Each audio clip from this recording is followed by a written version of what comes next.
산인그룹은 2조 5천억 원의 부채를 해결하기 위해 새로운 돌파구가 필요했습니다.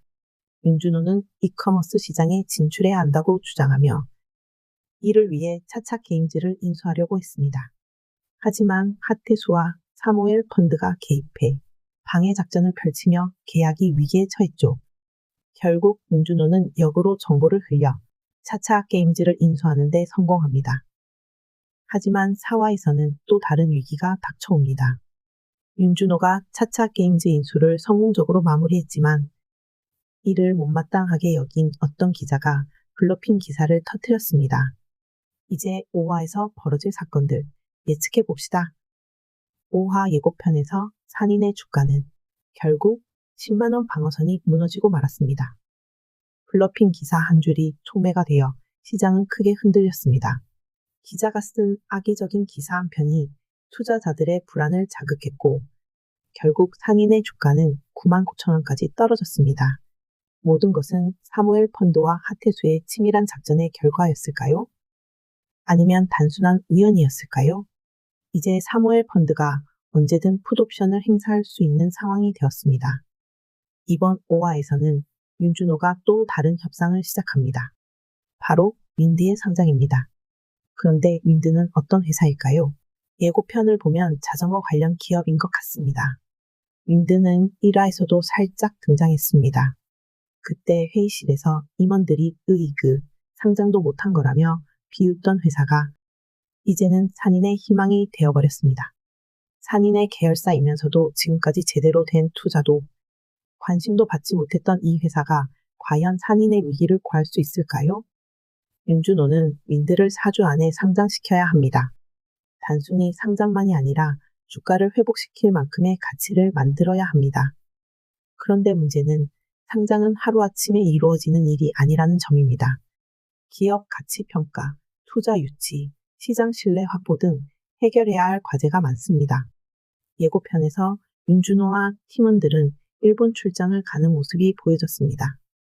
하지만 일본에 도착하자마자 팀원들은 협상 테이블 대신 관광만 하게 되는 난처한 상황에 빠지는데요.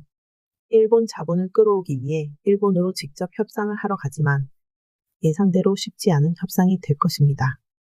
윤준호는 어떤 전략으로 이 위기를 돌파할까요?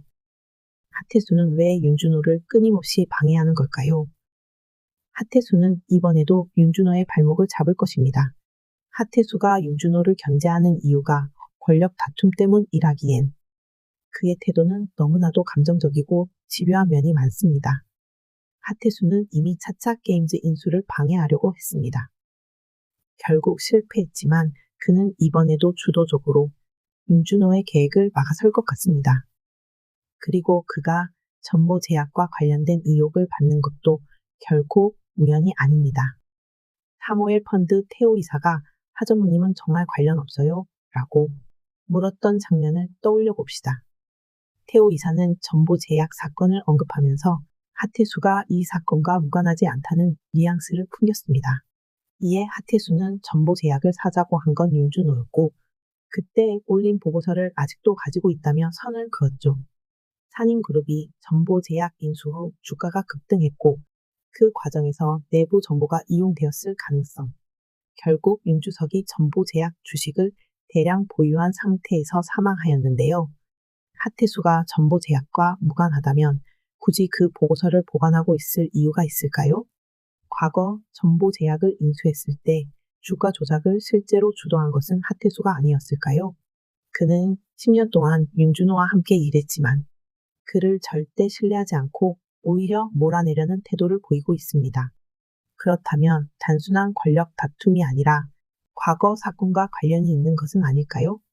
하태수가 끊임없이 윤준호를 방해하는 이유는 단순한 경쟁이 아니라 자신이 숨기고 있는 과거가 드러날 것이 두렵기 때문일지도 모릅니다. 한편 M&A 팀의 막내이자 점점 빌런으로 변해가는 듯한 최진수. 이번 예고편에서도 죄송합니다.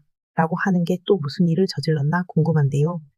도대체 그의 정체는 무엇일까요? 그는 인턴이지만 집안이 꽤나 좋은 편입니다.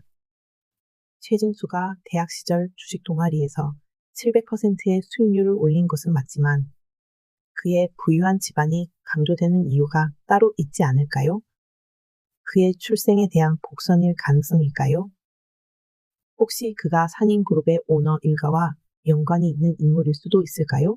그가 실제로 회장에 숨겨진 아들일 가능성도 있어 보입니다. 성이 다르다고 해서 완전히 무관한 인물이라고 볼 수는 없습니다. 어쩌면 어머니의 성을 따랐거나 숨겨진 후계자일 가능성도 배제할 수 없습니다.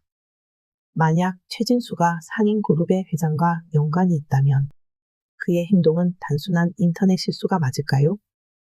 오화에서는 어떤 협상이 펼쳐질까요? 과연 윤준호는 산인그룹의 주가를 다시 끌어올릴 수 있을까요?